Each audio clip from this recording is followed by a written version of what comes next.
Sometimes life can be challenging, particularly if you always have to battle poverty. Consider the countless number of people in the world who were raised in a negative environment known to many as the hood. You know, for the majority, leaving the hood is a pipe dream, and very few people ever do. Players battle for the NBA for reasons like this. However, the same cannot be said about NBA player Javaris. Many of the talents we now recognize, like Dwayne Wade, Jimmy Butler, and Allen Iverson, and even NBA superstar LeBron James, battled to escape street life's ugliness. For him, joining the NBA was just the start of a life some may wish they had never experienced. Javaris Crittenton may be well known to you guys from his epic locker room altercation with a colleague. But who is Javaris Crittenton, and why was he sentenced to 20 years in prison? What is his story? Let's find out, but before we start, how about you please hit that like button and subscribe. Also, don't forget to turn on the notification bell, and without further ado, let's get started. Javaris Crittenton was born in Atlanta on December 31st, 1987. His mother raised him since childhood, and he was a very talented kid, so it was obvious that he was reportedly meant for greatness. As a young teen, Crittenton attended Southwest Atlanta Christianity High School, where he played basketball alongside NBA player Dwight Howard. Crittenton averaged more than 20 points and 8 rebounds in his sophomore year, and the school won the state championship.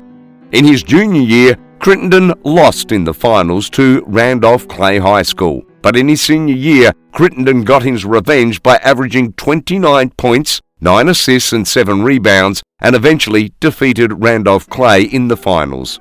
Javaris was an exceptional leader, athlete, and student overall. He finally earned a 3.5 GPA, graduated from high school, and was widely recognized as a good basketball player. He also won awards like Mr. Georgia Basketball, McDonald's All-American, and 2 championships. He was unquestionably the man on and off the court in college, and his head coach Paul Hewitt was eager to take him under his wing when he was just a freshman at Georgia Tech. However, Javaris would only stay in college for 1 year before deciding to enter the 2007 NBA draft after being chosen 19 overall by the Los Angeles Lakers. He would go on to impress in the Summer League. Many people viewed this as a terrific beginning to a prosperous life. But what if I told you that this was actually the beginning of an even worse nightmare? See, he was always the man who was at the center of attention. Javaris' introduction to the NBA was a rude awakening, and he would go on to play a total of 113 games for the LA Lakers, Memphis Grizzlies, and the Washington Wizards throughout his brief career.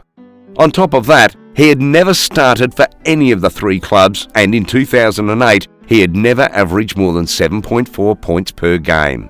After a poor showing against the Lakers and Grizzlies, Javaris was eventually traded to the Washington Wizards, where he would serve as a 6th man while playing alongside Gilbert Arenas. However, despite starting a new chapter with the Wizards, Javaris nonetheless encountered many unfavorable situations. However, he continued to hold out hope. The Cleveland Avenue Barbershop, where Crittenton had been getting his haircut since he was a little kid, and where the men embraced him for who he was meant to be a refuge from the hardships of the outside world. However, he started to feel threatened, even there. One late evening when Crittenton and a companion left the store, they were accosted by 2 young males who forced them into Crittenton's car and demanded that they hand up everything they had. According to Crittenton, who reported the incident to the police, a black diamond watch worth $30,000, a black diamond necklace worth $25,000, an iPhone, and some cash were stolen. Regrettably, not all NBA players who reach the highest level of the sport have happy endings, and Javaris Crittenton's case is a prime illustration of that. For instance, on December 19, 2009, according to a former teammate, Coran Butler's best-selling book, Tough Juice, the Washington Wizards were on a particular day's flight back to Washington when Crittenton and former teammate Gilbert Arenas decided to play cards after a round of play. After landing in Washington, the two had a heated argument and they later parted ways, but not before growing weary of each other.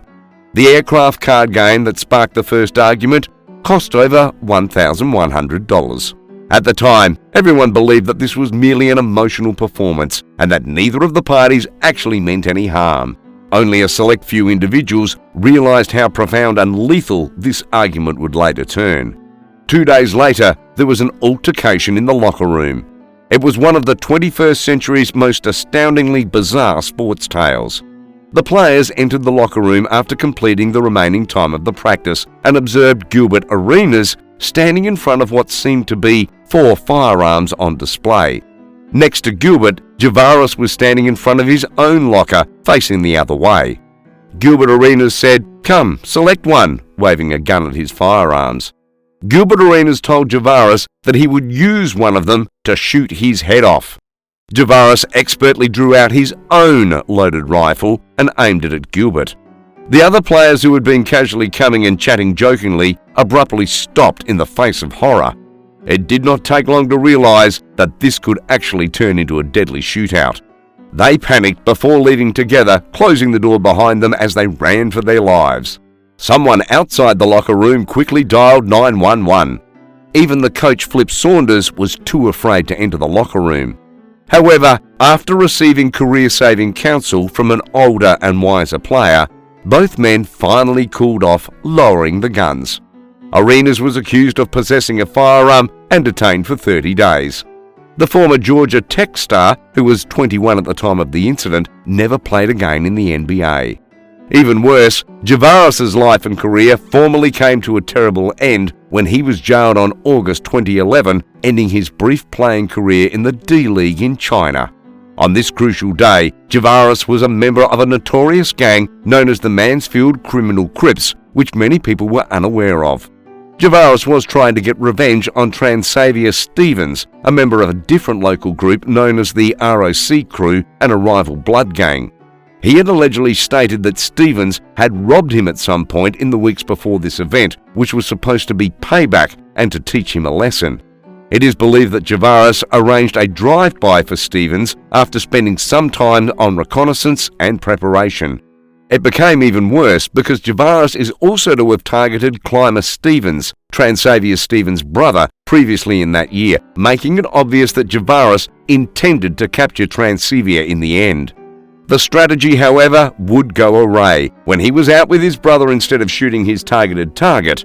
The self-admitted Crip completely missed and instead shot 22-year-old Julian Jones, an innocent bystander who also happened to be a mother of 4.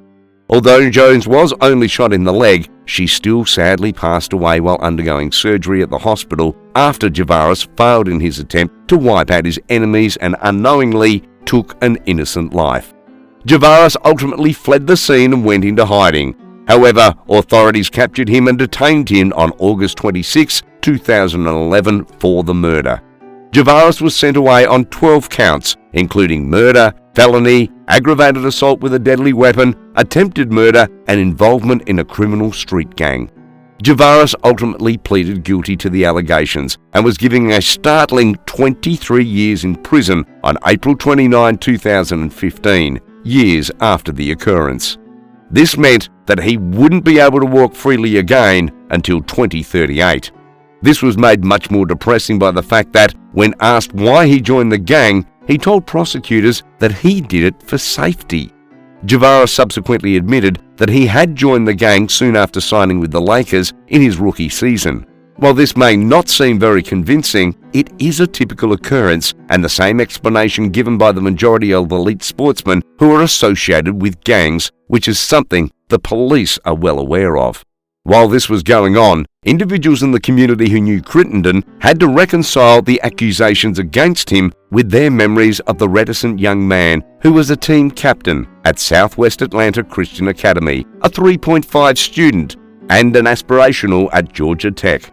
Some people were incensed by the media's attention to the subject, claiming that it depicted Crittenton as guilty before his initial court appearance. And it's a wrap. Why do you think most athlete players end up in prison? That's all from this video. Don't forget to leave a like and subscribe. See you in the next video.